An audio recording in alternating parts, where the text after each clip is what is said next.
When a mysterious package arrives at Kate and Josh's home, they are confused to see that the sender is Josh's estranged father. But things get even stranger when Josh finds a ticking box inside the gift. A beautiful pillow.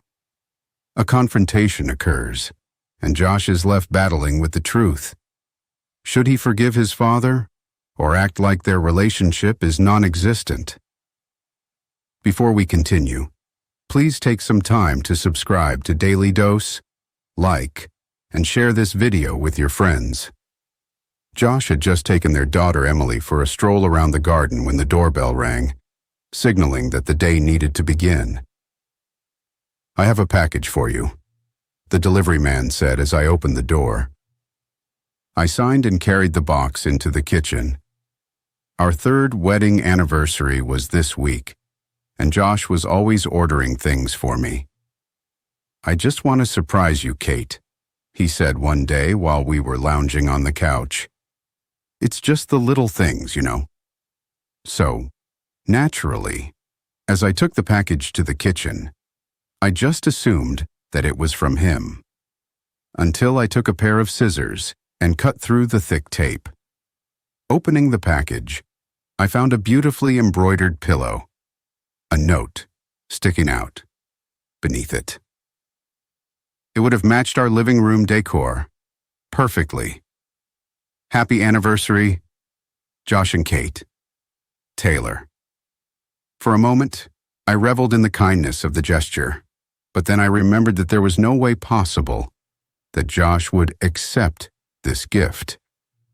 "Hey, what's this?" Josh said, coming back into the kitchen with Emily on his shoulders. "Did we order something?" "Well, it's a gift," I said cautiously. "From your father." Josh pulled the note from me, his eyes flying across the paper. I wondered what he was going to do. Josh and his father had a very complicated relationship. When Josh was a child, Taylor had abandoned him and his mother. He had been seeing another woman, and when it finally came down to a choice, Taylor had chosen the other woman. Josh had been 7, and he had never recovered from it. He told me all about it one evening when we went out for dinner. "A father is supposed to choose you, Kate. But he went ahead and left us behind so that he could start a new life with his mistress. That's not how this works." I understood his point of view. Of course, he had just wanted his father to be there for him and his mother. Instead, Taylor had other ideas. He said that he needed to be happy and that my mother was too strict with him. He had a job, but he was always doing illegal things on the side. So he packed up his things and left. "What do you mean?" I asked, shocked that Josh had been exposed to something like that at such a young age.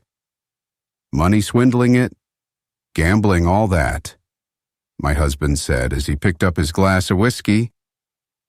And that was it. Josh didn't speak to him again until a year before we got married.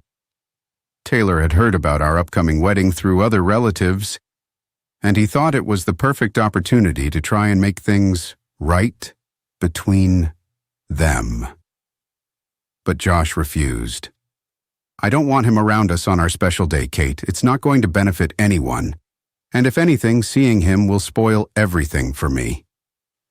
"And you don't think you'd regret it?" I asked as I folded wedding invitations into envelopes. "Not at all," Josh replied, picking up an envelope. "For all we know, someone will come and crash the ceremony because he owes them money." And that was that. Topic closed. I didn't want to push it. I knew it was up to him to deal with it later if he regretted it. I would support him, but I wouldn't want to overstep anything, especially because Taylor sounded like a lot to deal with.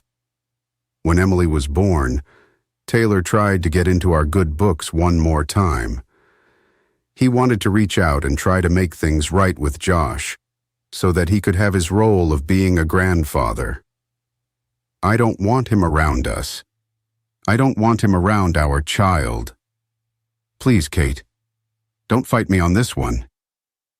This man is bad news, my husband said, carrying our baby. So that was it, which brings us back to the present. Josh picked up the pillow and felt it up and down. He even put it to his ear, his eyes widening. "Sweetheart, we can't keep this pillow," he said. Without another word, he rushed over and threw it out the back door. "Josh, what's going on?" I exclaimed, leaving Emily in her high seat with fruit slices. "It's ticking, Kate. There's something inside. He's up to something." "Ticking?" I said. "What do you mean?" We both went outside. We stood over the pillow lying innocently among our garden flowers. I hesitated, then reached down to listen. Sure enough, there was a soft ticking sound. "Oh," I said, shocked. I had been convinced that Josh had been hearing things that weren't there. Why would Taylor want to hurt us in any way? "Take out your phone and video this entire thing," Josh said as he bent to pick up the pillow, "just in case something happens or there's something illegal in there."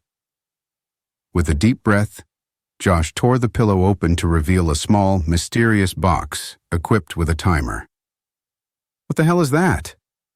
I murmured, dread creeping up my spine. "Let's find out." Josh's jaw was set. "Call him." I dialed Taylor's number, my hands trembling.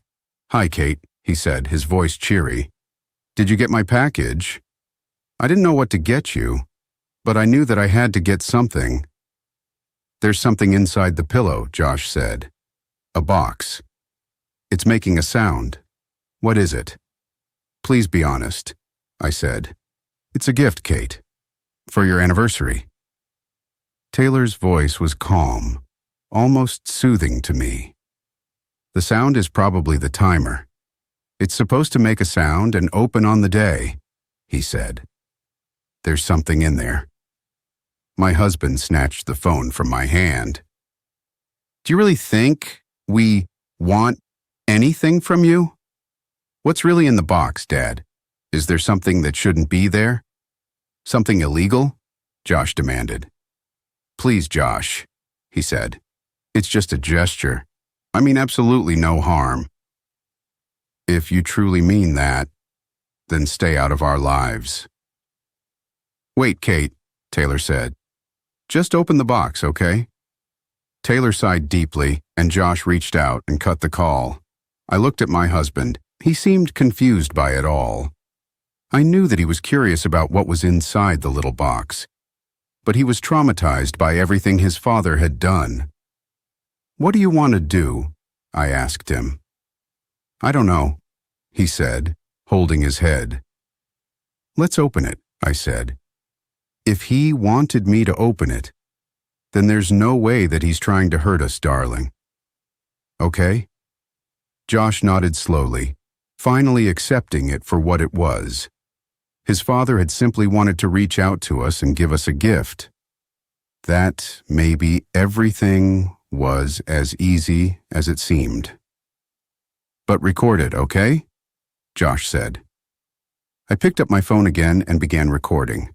My husband pried the box open, revealing its contents, a check for $100,000. Josh stared at the check, his emotions flying across his face as he tried to make sense. "What is he playing at, Kate?" Josh asked, stunned. "There's no way that this is clean money. He must be trying to cover up for something." But before we could process this further, Taylor called back. I answered, hesitant. "We found the check," I said. "Why did you do that?" "Because I'm dying, Kate," he confessed quietly. "I've made my fair share of mistakes, and I know that Josh hates me. But that money is for you guys. And if Josh doesn't want it, then keep it for Emily's future. For school. Nobody needs to know that it came from me." I walked inside the house, realizing that we had left Emily alone for too long. Not that it mattered, because our daughter was sitting quietly by herself and eating her fruit. Josh was right behind me. "Dad," he said, taking the phone from me, "if you're really serious about your health, then please, we need to talk. No more games." "Thank you, Josh." Taylor's voice came through the phone. "You tell me when." We arranged to meet Taylor at a park later that week. It wasn't far from us, and we often took Emily there. As the day arrived, Josh was visibly nervous, fidgeting as we waited on a secluded bench. When Taylor arrived, he looked frail and worn. "I'm so sorry for everything. I was a terrible father. I don't have much time left, but I want to spend it making amends." Josh took a long breath. "It's not easy, Dad, but I'm willing to try. For Emily's sake, so that one day, she'll know that her grandfather carried her through school." While Josh and my father-in-law spoke, I set up the picnic that I had brought along with me. I figured that if anything awkward happened, we all still needed to eat. As we left the park, Josh squeezed my hand, a weight lifted from his shoulders. "Maybe it's good that pillow showed up after all," he mused, a small smile breaking through. "Things could only get better from here, right? What would you have done